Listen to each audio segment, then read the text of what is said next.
still have the highest income and mobility in the nation. With all this prosperity, we're at the nucleus of education. When you think about Georgia Tech, we produce more engineers than anywhere else in the nation. STEM is just steaming out of there, you know. And also the Atlanta University Center, where you have the nation's #1 HBCU, which is Spelman, and then right next to it is Morehouse, and then Clark, and you got Emory now in the city. You got Georgia State, which basically if you're downtown, you're an honorary Panther. They took over downtown like Tech took over Midtown. But with all of that, we do a lot of importing of talent in this town. We import talent. And the talent, there's folks that are just a dividing line. Maybe it's a highway as a dividing line. Maybe it's some sort, we have a I-20 as a highway that runs through here. That's kind of a demarcation for south and north. And the folks on the south side of town are trying to get ahead. They're trying to get into this mobility game. They want to progress. And yet we are often trying to figure out how to help them be a part of that. But corporations, where we had the ability to go to them for philanthropy, we also need more than just the dollars. Don't stop the dollars. Right?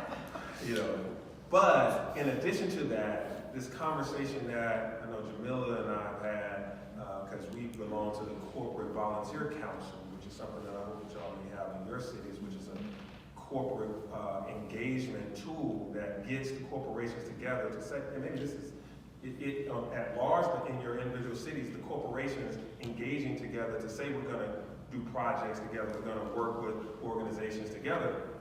You have to also do the employment and the contracting with the philanthropy. It's not enough to just do the foundation and you appoint an African-American head that then doles out money. That's important. We see that a lot. They're the person that gets to say no to some organization versus the CEO saying no. It makes it bad publicity. So they get the foundation to do that. It's fine. But you want to go further. Because we're now in a place of 45 years since Maynard Jackson took office and said it's required that we're going to have this, this Atlanta way.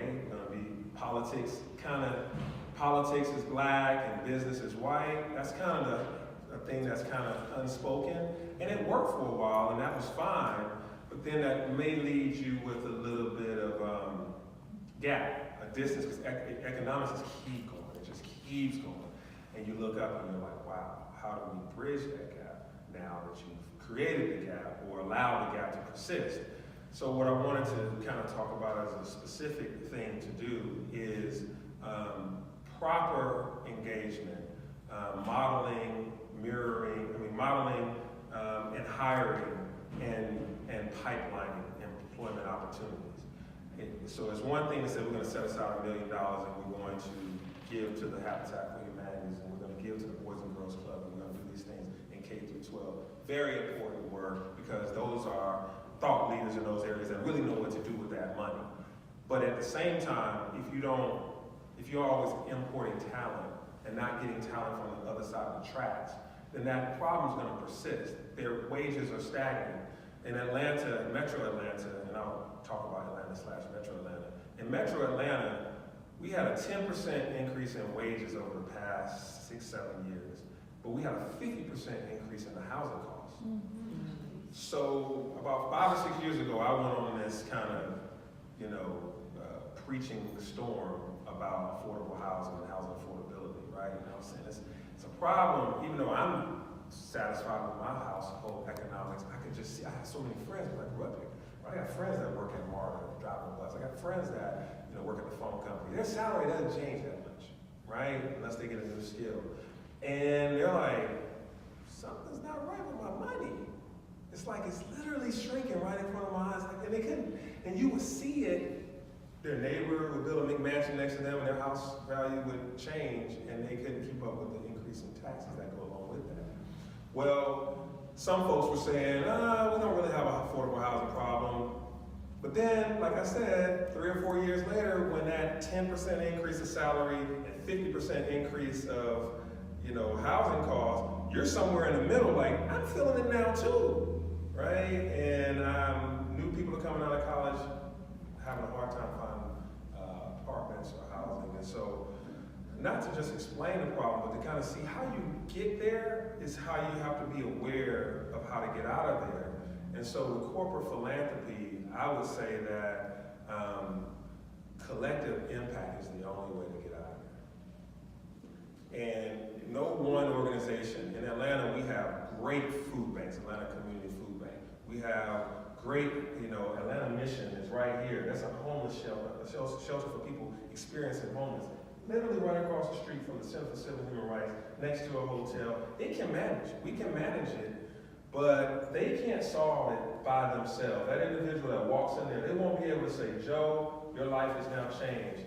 They're gonna need Joe to get food, they're gonna need Joe to get workforce development, Joe is gonna have to get his health check, Joe is gonna have, all these things are operating in the collective.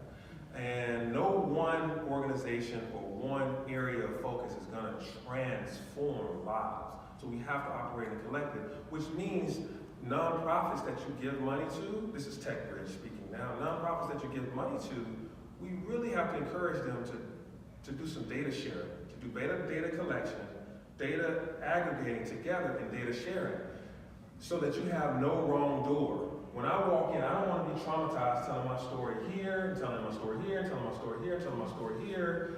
I need a system. If we're giving $1 million away as name your favorite company, we're giving $1 million away, we want to see how that $1 million has made anybody's lives better. Is anybody better off because of this $1